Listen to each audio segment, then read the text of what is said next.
Brigitte Lahaie, Sud Radio. C'est l'instant Sexy News.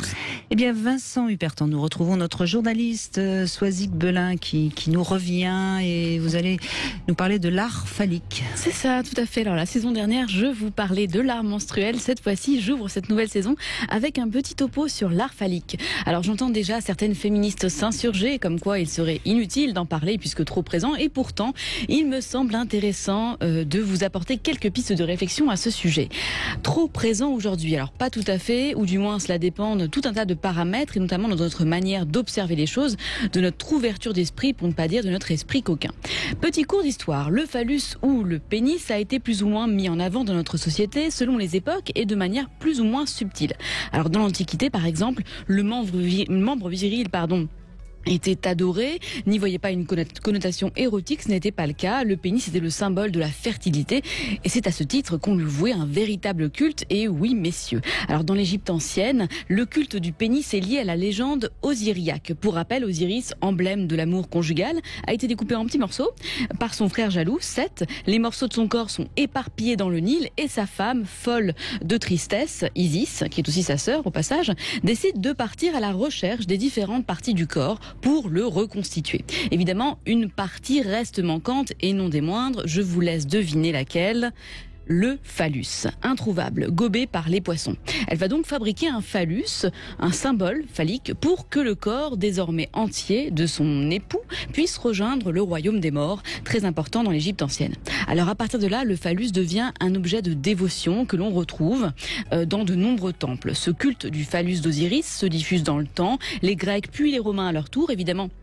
Ils l'associèrent chaque fois à leur dieu, Dionysos pour les Grecs et Bacchus pour les Romains. En Grèce, on retrouve la procession de phallus géants lors des phallophories grecques. À Rome, on se prosterne carrément devant lui et les enfants portent même des petites amulettes ityphalliques représentant le pénis en érection, et cela pour se protéger du mauvais œil. Aujourd'hui, on portera plus facilement une main de Fatma.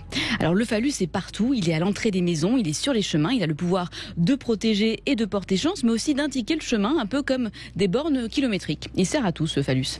Vous vous doutez bien qu'au Moyen-Âge, toutes ces croyances ont été refoulées. La religion chrétienne n'était pas très portée sur le phallus, en tout cas pas très portée sur l'exposition des parties intimes de manière générale.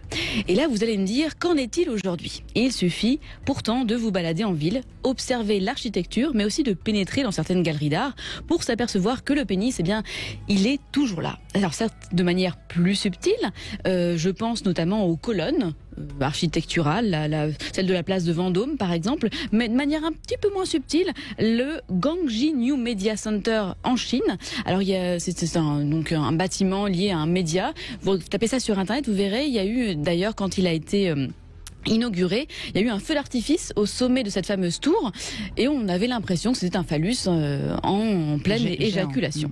Voilà. Alors de nombreux bâtiments se sont amusés avec cette virilité et en vous attardant un peu sur les monuments près de chez vous, je suis sûre que vous en découvrirez certains. Et puis il y a des artistes qui sont plus cash, plus trash et pour qui le pénis est un moyen de provoquer. Cette partie de ma chronique est googlisable. Allez sur Google et tapez les différents noms que je vais vous donner. Je pense à la street artiste Carolina Falcor qui a réalisé en 2017 un pénis géant sur l'une des façades d'un immeuble de Manhattan. Il est dans les dégradés de rose et orangé, très charmant.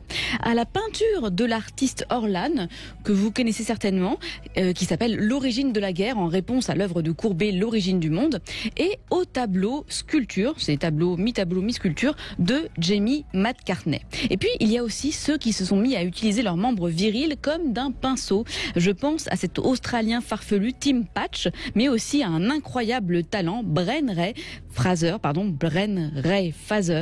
qui avait peint le portrait de Gilbert Rozon en direct sur M6, il me semble, avec son pénis. Et puis il y a ceux qui peignent avec leur sperme, et je pense à l'artiste Jordan Mackenzie et à son exposition qui s'appelle Spent. Donc il avait sa peinture originelle, et puis il éjaculait dessus, et puis voilà, ça s'est allé un petit peu partout. C'est de l'art moderne. Instantané, de l'art moderne, effectivement, un peu dans foufou. toute sa splendeur. Et puis, parce que le pénis, ça peut aussi être fun, Charles-Élie Chauveau a décidé de prendre rendre les photos de pénis qui lui avaient été envoyées à partir de l'application Grindr, de dick pic, qu'il n'avait pas demandé, et il en a fait un photomontage collage. Allez voir son Tumblr qui s'appelle Penis Pics Art, c'est fun et c'est revendicatif. Et puis montrer ses parties intimes, c'est aussi politique, et je vais vous laisser sur cette image. C'est la performance de Piotr Pawlenski qui s'était cloué les testicules au pavé de la Place Rouge. Voilà, le pénis, c'est fun, c'est artistique, c'est politique, c'est revendicatif. Finalement, le pénis, il y en a partout et ça reste très intéressant. Merci Swazik Belin Je vous ce en prie. tour d'horizon artistique. Oui, enfin. Oui, bon. Intéressant. En même temps, je ferai juste une toute petite rectification. Souvent, on confond un peu trop le mot phallus et pénis. Pénis, c'est le mot réel pour désigner l'organe sexuel masculin. Le phallus, c'est un peu symbolique parce que on peut parler de femmes phalliques, par exemple. Ce sont des femmes qui auront une tendance un petit peu masculine, très très marquée.